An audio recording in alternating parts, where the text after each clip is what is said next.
I destroyed my sister-in-law's marriage, with 2 fake baby names hidden in a nursery drawer, and it exposed a jealousy that had been festering for years. My name is Laura, and this is how a simple trap unraveled my entire family. Before we get into it, make sure you subscribe for more true family twists. Back then, I still believed kindness could win anyone over. I met Daniel when I was 27. He was 30, steady and kind, with a laugh that made me feel safe. His family seemed wonderful. Warm parents, a friendly younger brother, and an older sister named Marissa, who worked in pharmaceutical sales. We got engaged after a year and married 6 months later. Everyone welcomed me. Everyone except Marissa. From our first meeting, something felt off. She smiled, but her eyes stayed cold. She asked questions, but they landed like tests. When I mentioned my job in marketing, she nodded politely and said, "Oh, that sounds nice," in a tone that suggested it wasn't. Daniel brushed it off. He said, "That's just Marissa. Give her time." So I tried. At our wedding, Marissa gave a toast. She raised her glass and said, "To Daniel and Laura, may their marriage be everything they deserve." Everyone clapped. But the way she hit the word deserve made my stomach turn. It felt less like a blessing, more like a prediction. For 2 years, we managed a polite distance. We saw Marissa and her husband Tony at holidays. She traveled for work, so encounters were brief. Tony was kind, almost quiet, easy to like. I told myself things were fine. Then I got pregnant with our son. We announced it at Sunday dinner. Daniel's mom cried with joy. His dad poured sparkling cider. His brother hugged me so hard I laughed. Marissa stared at her plate. When she finally looked up, she said flatly, "Well, that was fast. I hope you're ready for how hard this is going to be." Nobody talks about the reality. Daniel laughed nervously. But I saw her face. It wasn't teasing. It was resentment. Over the next months, she had comments for everything. When I mentioned nursery colors, she said, "Babies don't see color. That's just marketing." When I shared name ideas, she wrinkled her nose. "Isn't that kind of common?" At Christmas, 7 months pregnant, she looked me up and down and said, "Wow, you really popped." That's a lot. Always framed as honesty. But the hostility was obvious. I told Daniel, "Your sister seems unhappy about this pregnancy." He sighed. "Laura, you're sensitive right now. Marissa just isn't a baby person." But I knew. This wasn't about babies. This was about me. When our son Evan was born, Marissa visited the hospital once. She held him for less than a minute before handing him back. Over the next 3 years, she barely acknowledged him. No interest in milestones. No gifts unless reminded. It hurt. I wanted Evan to have an aunt who loved him. But eventually, I accepted the silence. Daniel's parents adored him. We had love, community, support. If Marissa wanted to miss out, that was her loss. I thought that cold truce would last. Then I got pregnant again. With twins. Daniel and I were overjoyed. His family was thrilled. His mom cried for days. His dad started building cribs. His brother mailed us boxes of parenting books. And Marissa? She went silent for 2 weeks. Then she made her own announcement. She was pregnant too. Due in March. 2 months before me. That's when everything changed. That's when her obsession with baby names began. I still remember the moment the ultrasound technician paused, tilted her head, and said, "Hold on, I'm hearing 2 heartbeats." Daniel nearly fell out of his chair. Twins. A boy and a girl. We were stunned. Overjoyed. The news spread through the family like wildfire. Daniel's mom cried so hard she could barely speak. His dad started sketching plans for an extra crib in the garage. His younger brother sent us a care package of twin parenting books covered in sticky notes. And Marissa? She went completely silent. No calls. No texts. Not even a congratulatory emoji. 2 weeks later, she finally resurfaced. At Sunday dinner, she stood up with a glass of sparkling water and announced, "Since everyone is so excited about babies, Tony and I have news too. We're pregnant. Due in March." The room erupted in celebration. Everyone hugged her, congratulated her, toasted to 2 babies, arriving in the same year. It should have been a beautiful moment. But when Marissa locked eyes with me, her smile had an edge. And then she said, "Mine will be here first." The word first cut like a blade. Daniel squeezed my hand under the table, silently telling me to ignore it. I forced a smile, but inside, dread was already blooming. That's when the name questions began. At a family brunch, Marissa leaned across the table and asked, "So, have you picked names for the twins yet?" I smiled politely. We're still deciding. We have a few favorites but nothing final. Her eyes sharpened. What are the favorites? Just curious. I laughed it off. Oh, we're keeping them a surprise until they're born. Tradition, you know. Her face tightened. That's a little paranoid, don't you think? We're family. Daniel jumped in. Lots of people keep names private, Marissa. It's normal. She shrugged, pretending to drop it. But she didn't. Over the next few weeks, she brought it up constantly. At Thanksgiving dinner, in text messages, even when she stopped by unannounced with a box of hand-me-down baby clothes that still had tags on them, she'd say things like, just give me a hint. Are they classic? Modern? Or, I need to finalize my own list. It'd help to know what you're thinking so we don't overlap. Or my personal favorite, keeping names secret seems selfish. What if I accidentally picked the same one? That last line sent a chill through me. Because why would she accidentally choose the same name? Unless she planned to? That night, folding tiny onesies in the nursery, I finally said it aloud. Daniel, I think your sister is going to steal our baby names. He looked at me like I was losing my mind. Laura, come on. That's ridiculous. But I pressed on. Think about it. She's obsessed. She keeps reminding everyone her baby comes first. She's acting like this is a competition. And what better way to win than to take the names we've already chosen? Daniel sighed heavily. She's just excited about her own pregnancy. You're overthinking this. But I knew. Deep down, he did too. Because the truth was, we already had our names, carefully chosen months earlier. A boy's name and a girl's name, perfect for us, meaningful to us. And I'd made the mistake of writing them down. A simple note tucked into a folder in the nursery drawer, under blankets and paint swatches. The folder was hidden, yes, but Marissa had a key to our house. She'd insisted on it in case of emergencies. Daniel had handed it over without a second thought. I lay awake that night, my babies kicking inside me, and realized I was certain Marissa would snoop.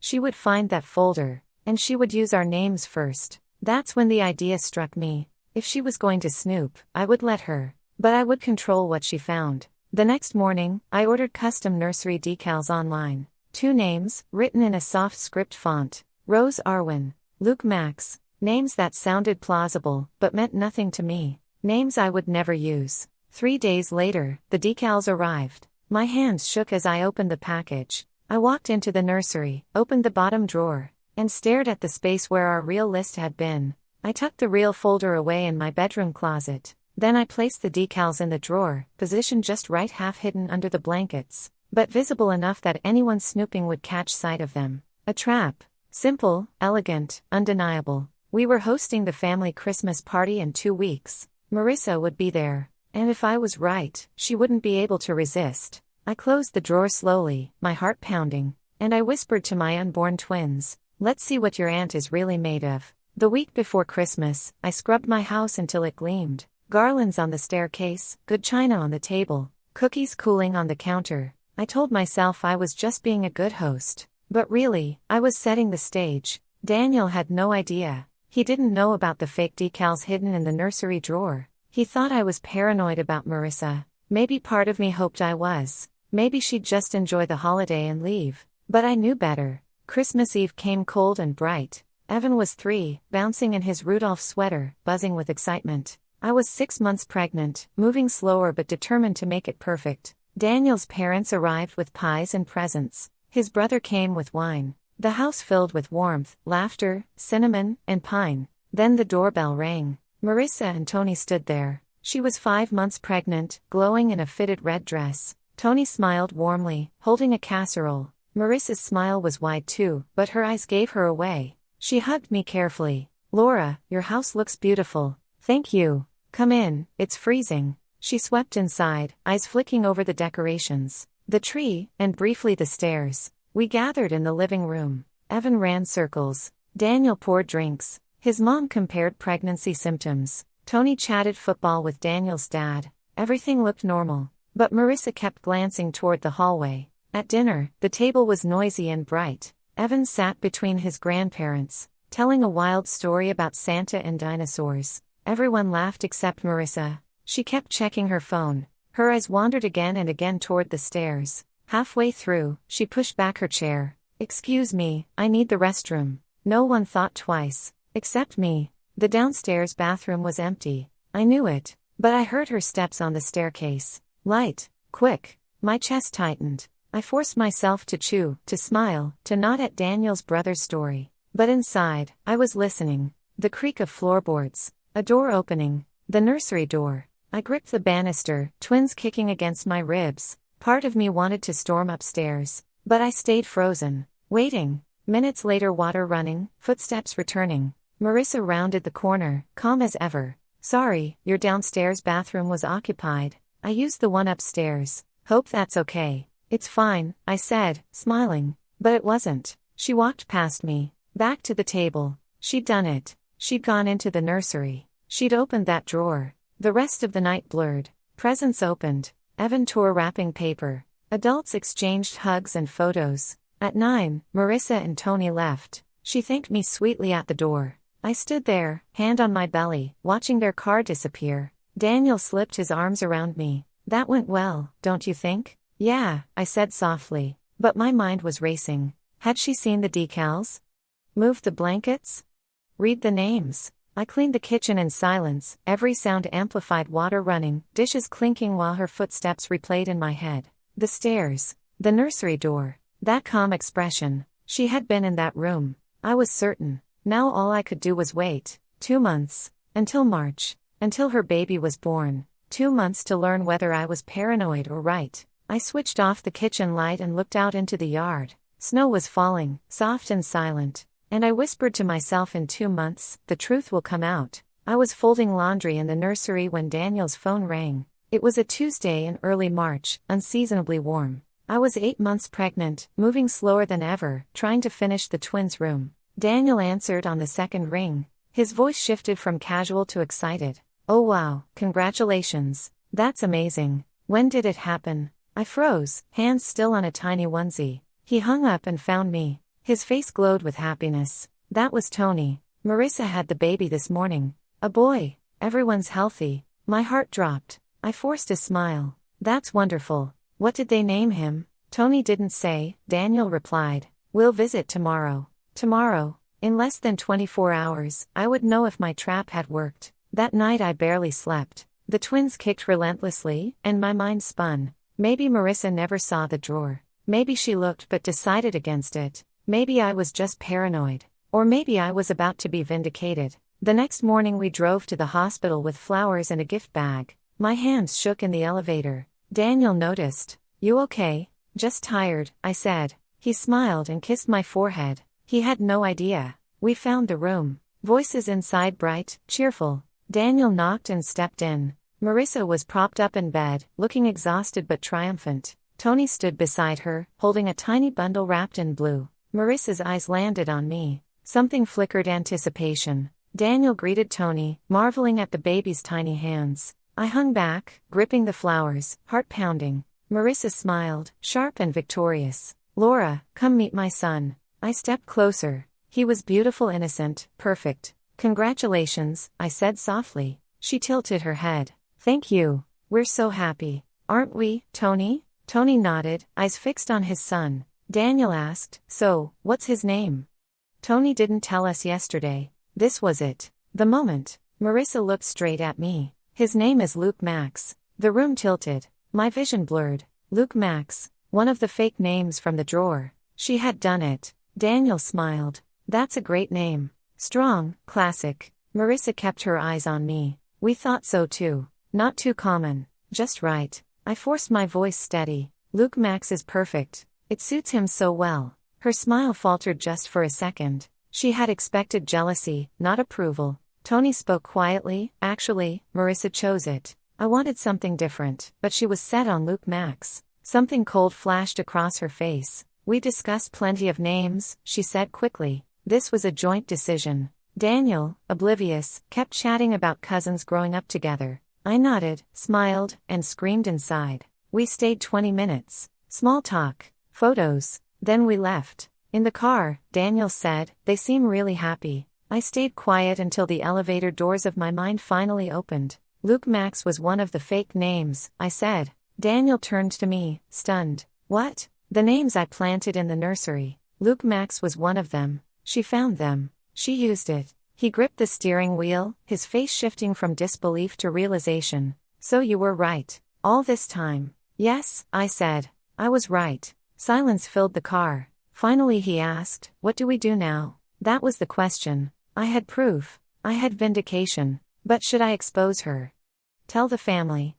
Start a war? I don't know yet, I said. We wait. We watch. Because Marissa thought she had won. But she had no idea I had caught her. The game wasn't over. It was just beginning. 2 weeks after Luke Max was born, Daniel's mom insisted on a family dinner. She wanted everyone together. The new baby. The twins coming soon. Family was everything, she said. I didn't want to go. But Daniel convinced me. He said his mom would be crushed if we skipped, and we couldn't avoid Marissa forever. So I squeezed into a maternity dress at 8.5 months pregnant, dressed Evan in clean clothes, and braced myself. Because what happened at that dinner proved the storm was only beginning. We arrived to find Marissa on the couch with baby Luke in her arms. She looked radiant, impossibly rested for someone with a 2-week-old. Tony sat beside her, posture stiff and uneasy. Daniel's mom hugged me carefully, whispering, "How are you feeling, sweetheart?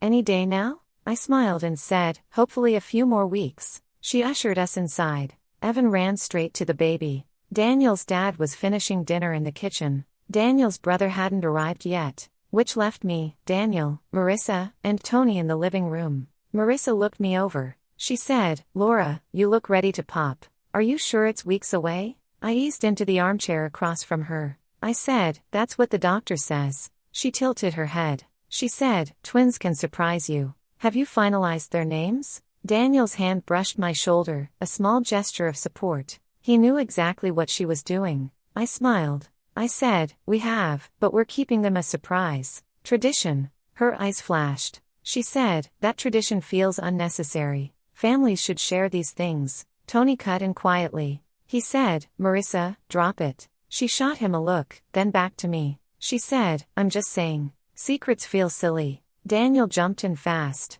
He said, "Hey mom, need help in the kitchen?" "Smells amazing in there." Dinner was served soon after. The roast was perfect, the table beautifully set. But my nerves were strung tight. Every smile on my face felt forced. Evan sat proudly in his booster seat. Baby Luke slept in his carrier. But the tension lingered. Marissa kept circling back to the baby. How perfect he was. How Luke Max was the right name from the moment she heard it. She said, "Some names just feel destined." I kept my head down and stayed quiet. Tony barely touched his food. He kept studying her with an expression I couldn't read: suspicion, maybe even betrayal. Then Marissa slipped. She said, "That's funny. I thought I saw some name decals at your place around Christmas. Maybe I imagined it." The table froze. Tony's fork stopped midair. He set it down carefully. He said, "Marissa, why would you have seen anything in their nursery?" Her face paled. She said quickly, "I wasn't looking. I used the upstairs bathroom and the door was open. I barely glanced."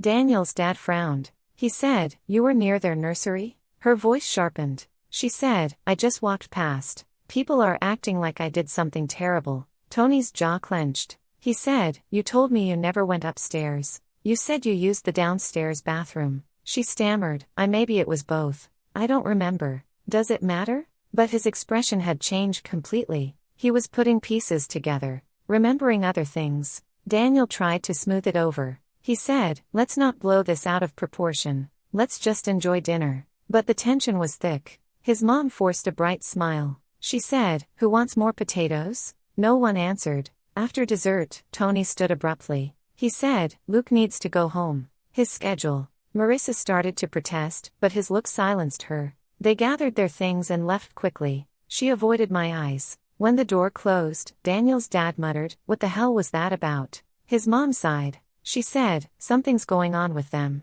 Daniel and I exchanged a glance. We already knew. On the drive home, Daniel said, "She admitted it. She snooped." I nodded. I said, "And Tony knows she lied. Did you see his face?" Daniel gripped the wheel. He said, "This is going to explode, isn't it?" I looked out at the dark streets. I said, "Yes, it is." Because Marissa thought she was untouchable. But tonight, she slipped in front of the one person who mattered most: her husband. At home, after Evan was asleep, I sat on the couch with my hand on my belly. The twins shifted beneath my palm. My phone buzzed. Unknown number. The message said, "We need to talk about Marissa. This is Tony." I stared at the screen, my pulse racing. This was it. The trap I set had worked, but now it was dragging everyone into its jaws. The storm wasn't coming anymore. It was here. I stared at Tony's message until the screen dimmed. "We need to talk about Marissa." 5 words and my heart would not slow down. Daniel sat beside me on the couch. He said I did not have to respond right now.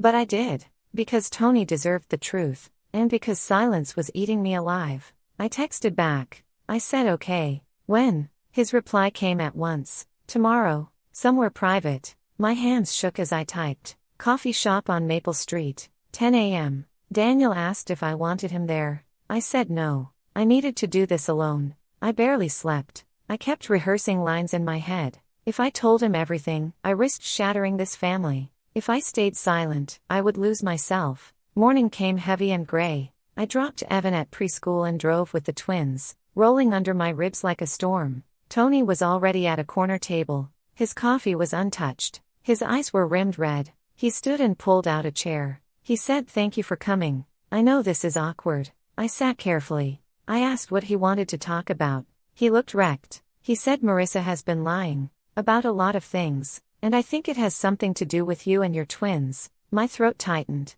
I asked what made him think that. He said, "Dinner at my parents' house. When she slipped and mentioned seeing something in your nursery. She told me she never went upstairs. But she did." I asked again that night and she got angry. Said I was imagining it. I wrapped my hands around my cup.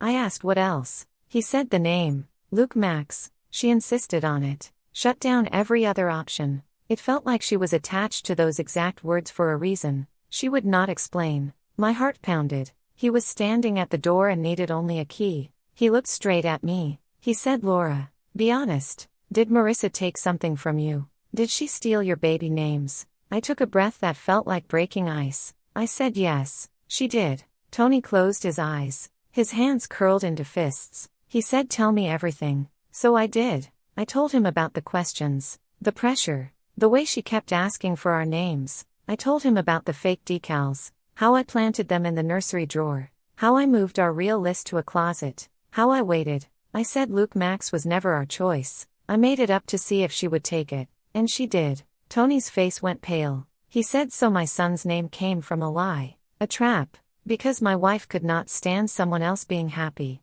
Tears stung my eyes. I said, "I am sorry. I never wanted it to go this far." He shook his head. He said, "This is not your fault. I have been ignoring who she is for years." Noise swelled around us. Milk frothing. Cups clinking. Our table felt like an island that might sink. He spoke again, quieter. He said, "When did you set the trap?" I said, "The week before Christmas. During the party she went upstairs. I heard the nursery door. After that she stopped asking about names. Then she named him. You know the rest." Tony stared at the table. He said, "She told me she never went near your nursery. She swore it." I said, "I heard her footsteps. I heard the door. And at dinner she slipped. You heard it too." He nodded once. Slow. The way a person nods when a truth settles into place and there is no way back. He asked, "What were your real names?" I said, "I am not sharing them. Not yet. Not with anyone. Not even you. I need to protect what is left." He accepted that. He said, "I understand."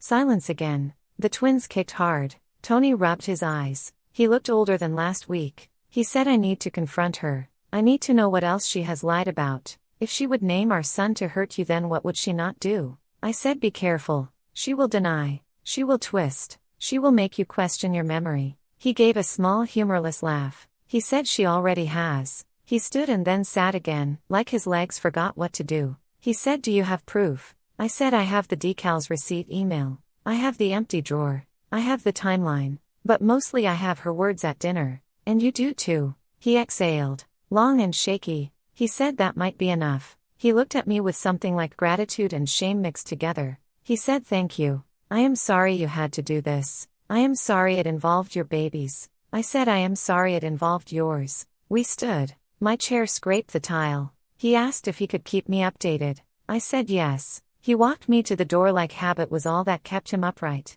Outside the air was cold and bright. I watched my breath cloud. I put a hand on my belly. The twins pressed back like they were listening. My phone buzzed before I reached the car. A text from Tony. It said one more thing. What exactly did Marissa see in that nursery drawer? Chapter 7 Confrontation. I drove home from the coffee shop with my hands trembling on the wheel. Tony's last question hung in the air. What exactly did Marissa see in that nursery drawer? I had told him everything. The fake names. The trap. The proof that his wife had snooped. Watching his face crumble was harder than I expected. When I got home, Daniel looked up from his laptop. He said, "How did it go?" I sank into a chair. I said, "I told him." "He knows now." Daniel closed the laptop. He said, "How did he take it?" I pressed my hands against my belly. I said, "Devastated." He asked me what Marissa saw. I told him. Luke Max. Rose Arwen. Daniel rubbed his face. He said, "So what happens now?"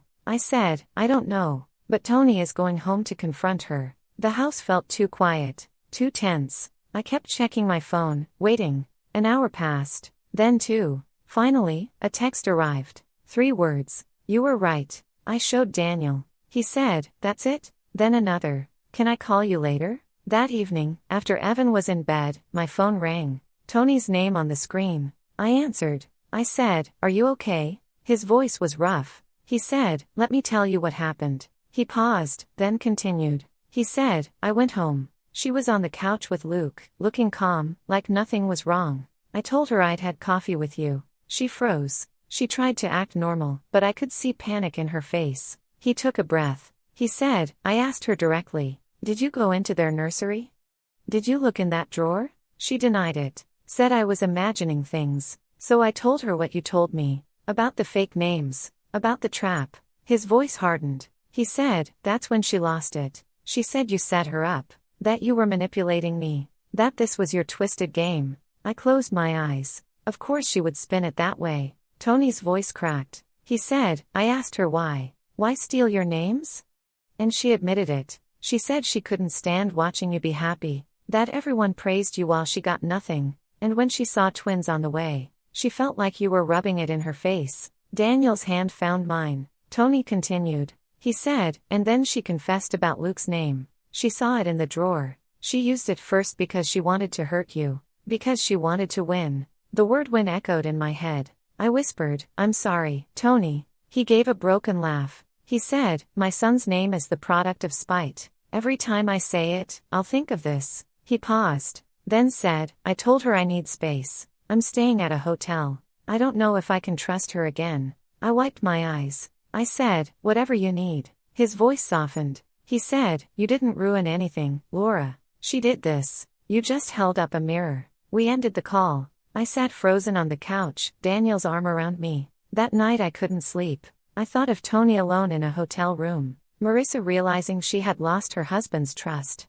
And baby Luke, innocent in all of this, carrying a name born from jealousy. The twins kicked against my ribs. I pressed my hand to my belly and whispered, "I'm sorry." Because the truth was out now. And there was no going back. I had set a trap to catch a liar. And I had caught so much more than I ever imagined. The phone call came 3 days after Tony left Marissa. It was Daniel's mom. Her voice was tight with worry. She said we needed to talk. That something terrible was happening with Marissa and Tony, and she needed to understand what was going on. I had been expecting this, dreading it, but knowing it was inevitable. Daniel and I drove to his parents' house that evening. My stomach was in knots. The twins were due in 2 weeks. I felt massive and exhausted and emotionally drained. But I owed Daniel's parents an explanation. We walked into their living room to find them both sitting stiffly on the couch. Daniel's dad looked confused. His mom looked devastated. She had been crying. She said, "Tony called us.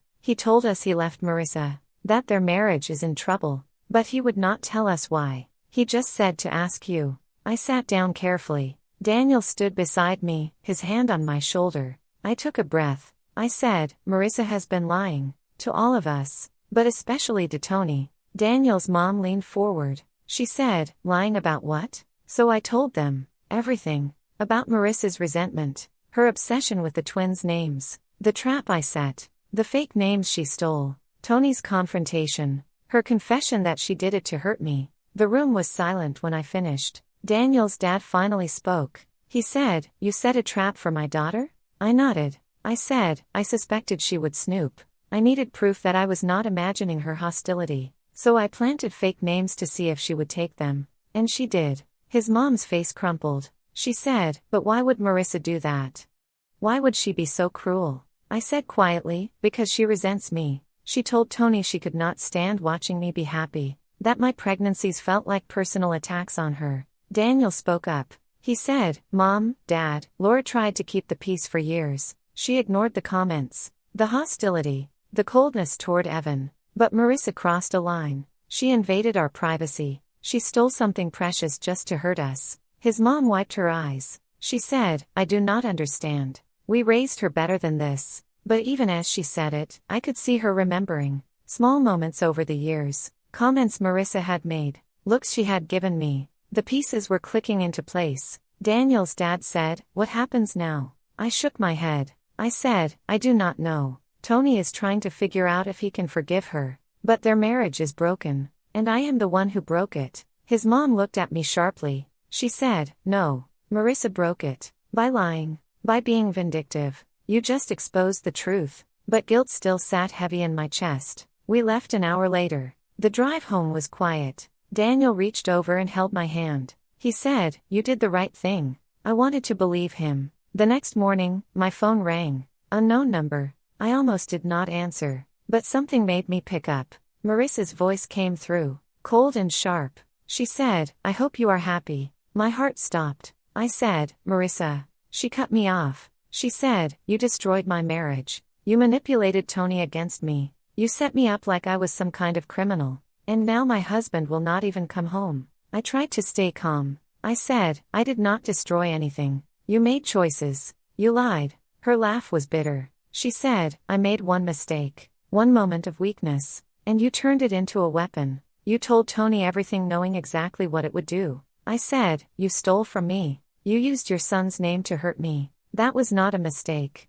That was deliberate." She was quiet for a moment. Then her voice dropped. She said, "You have no idea what you have started. This family will never be the same. And when your precious twins are born and you need support, do not expect me to be there. Do not expect anyone to be there. Because I will make sure they all know what you really are. A manipulative liar who destroys families for fun." My hands were shaking. I said, "I did not lie. Everything I told Tony was the truth." She said, "Truth is a matter of perspective, Laura. And I will make sure everyone hears mine." The line went dead. I sat frozen, staring at my phone. Daniel came into the room. He said, "Who was that?" I looked up at him. I said, "Marissa. She is going to turn the family against me." He knelt beside me. He said, "Then we tell them the truth first. We show them the evidence, the timeline, the lies she told. We do not let her control the narrative." But I knew it would not be that simple. Families do not operate on logic.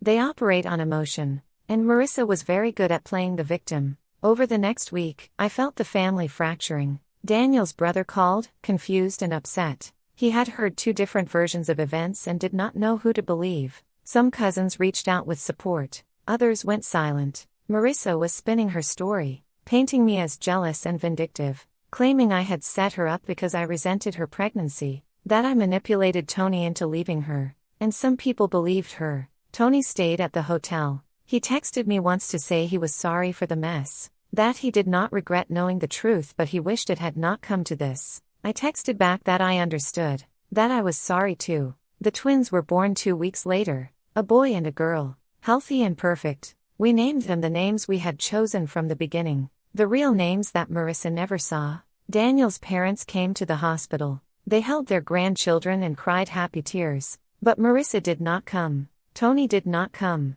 That side of the family stayed away. And I realized this was the price of truth. Vindication came with isolation. Proof came with division. I had wanted to catch Marissa in a lie. I had succeeded. But the trap I set had caught so much more than one person's jealousy. It had caught a marriage, a family, a fragile piece that could never be restored. As I held my twins in the hospital room, Daniel beside me and our parents surrounding us with love, I thought about Marissa, about her son Luke Max, a name built on spite, about Tony, alone and grieving, about the family dinners that would never be the same. I had lit a match to prove I was not crazy, and I had burned down everything around me in the process. The truth had set me free, but freedom came with a cost I was only beginning to understand. The truth had set me free, But freedom came with a cost I was only beginning to understand. If you were in my place, would you have set the trap?